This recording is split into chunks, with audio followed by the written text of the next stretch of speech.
guys, how are you? Andy Suku, founder and CEO of Y2K Credit Solutions. Hope you guys are doing well. Today we're going to talk about the DPA program. So if you noticed a few days ago, we did a post about what do you guys think about the DPA program, down payment assistance program. So today we're going to talk about that. I'm going to do a video. I'm going to give you my take on it and what I believe, what I feel about it.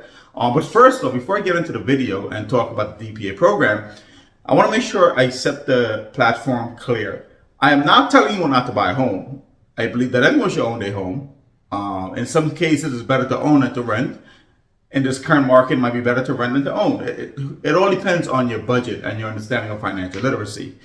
But I'm not telling you not to buy. It's the American dream. If whether you were born in this country, you migrated over here, everyone wants to own a home, and that's your right to own a home. And so in this video, I'm not telling you not to buy, but I want you to consider something. So let's get back to the DPA program and my take on it.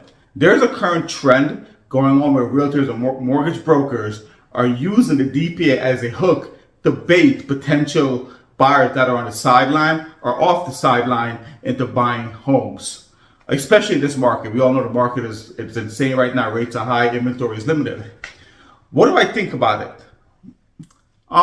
To an extent, it's a good program, right? For people that are trying to buy their first home. But hear me out on this first.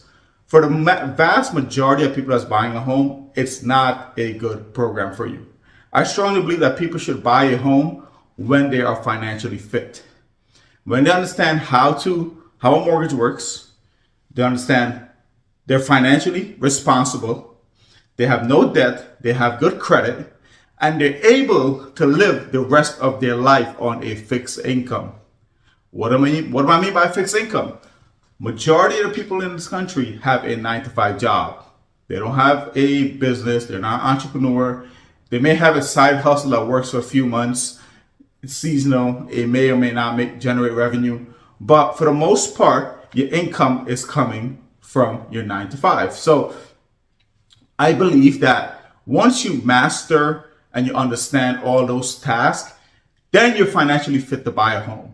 But for the majority and the vast majority of you guys, you need to take some sort of financial literacy course to understand the basics of financial literacy. Because owning a home, especially when you're buying your first home and you're coming from renting and you're transitioning over to a mortgage, when you rent, you only pay your rent and your utility bills, right? Cable, electric, whatever comes, right?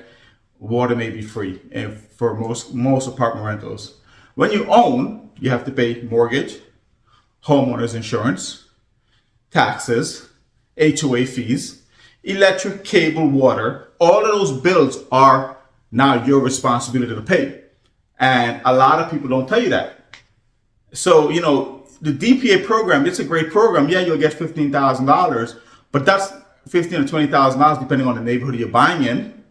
But that should not be the reason why you're buying a home, because once that $15,000 to $20,000 is used up or minus from your buying price, you're back to your fixed income. And I wanted you guys to know, whether you're using a DPA program, you're just buying regular FHA, credit plays a driving role in this transaction. So you have to make sure your credit is at the 740, your DTI is very low, and you understand how to manage a program. Lastly, jumping on a trend just because the realtor or mortgage broker is telling you to do it so you can satisfy their pocket, it's not good for you. You shouldn't jump on a trend. And for the realtors and mortgage brokers, you shouldn't put a client in that position to buy a home and dangle the DPA program over their head because you're trying to satisfy your pockets or you're trying to build your book of business in these times. Face it, our economy is really, we don't know if it's going north, south, east, west. We don't know where it's going. So that's my take on the DPA program. I would love to hear your opinion on it. I'm pretty sure everyone has a different opinion on it, what they take. But I strongly believe if you're going to buy a home, the DPA program is not something for everyone or someone should be using. But take a financial literacy course. Now, Y2K Credit Solutions, we offer that. We have a financial literacy course per se. To an extent, that's built into Score Navigator. That's why we're always talking about Score Navigator. There's a budgeting section, there's a budgeting calculator, there's a savings section in there. There's a lot of tools within that app that you can utilize to get yourself on the path to home ownership. If you have any questions, comments, drop it below. I would love to hear your opinion on this topic. Talk to you guys soon.